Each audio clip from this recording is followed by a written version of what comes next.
अगर मुझे इसका यकीन हो, मेरे हमदम मेरे दोस्त। तुम अपनी आजादी के लिए अनाया को इस्तेमाल नहीं कर सकते over my dead body. No my dear, मैं किसी भी पर्पस के लिए अनाया को इस्तेमाल नहीं कर रहा। जानती हूँ अच्छी तरह कि तुम यहाँ अनाया को मिकाइल से बचाने के लिए नहीं आए हो, बल्कि अपने करप्शन के केसेस को इश्तियाक भाई के जरिए खत्म करवाने आए हो। एक क्लीन चिट लेने आए हो ताकि तुम कोई नया कारोबार शुरू कर सको।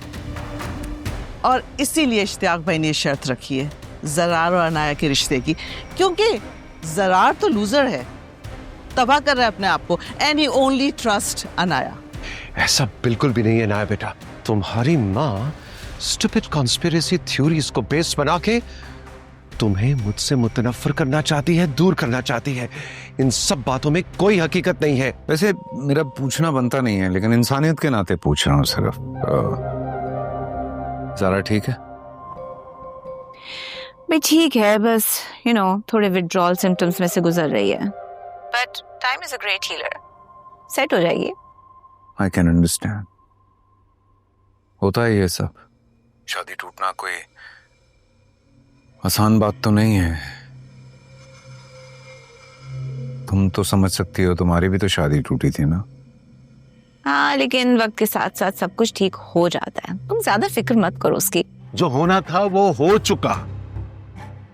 जब मुझे कोई एतराज नहीं है उनके बोर्ड ऑफ ट्रस्टीज का मेंबर बनने पर, तो तुम क्यों अपोज कर रहे हो?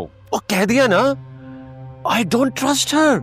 नींद तो एक्चुअली कुछ अजीब से ख्वाब आ रहे हैं मुझे आजकल, और एक बार नींद टूट जाती है तो फिर वापस सो नहीं पाती मैं। इन ख्वाबों की फ्रीक्वेंसी क्या है? कभी कभी या फिर रोज आते हैं?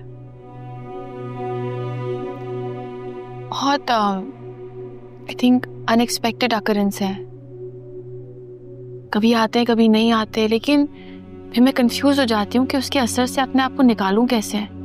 मैंने समझाया था ज़ारा को पहले दिन, बहुत समझाया था कि दूर रहना इन औरतों से, कि इन औरतों की बातों में मत आना, लेकिन वो मेरी बात समझ ही नहीं पाए। और वो दोनों औरतें उसको पॉइजन करने में कामयाब हो गईं और एक बार फिर मेरा घर बर्बाद कर दिया। अगर मुझे इसका यकीन हो, मेरे हमदम मेरे दोस्त।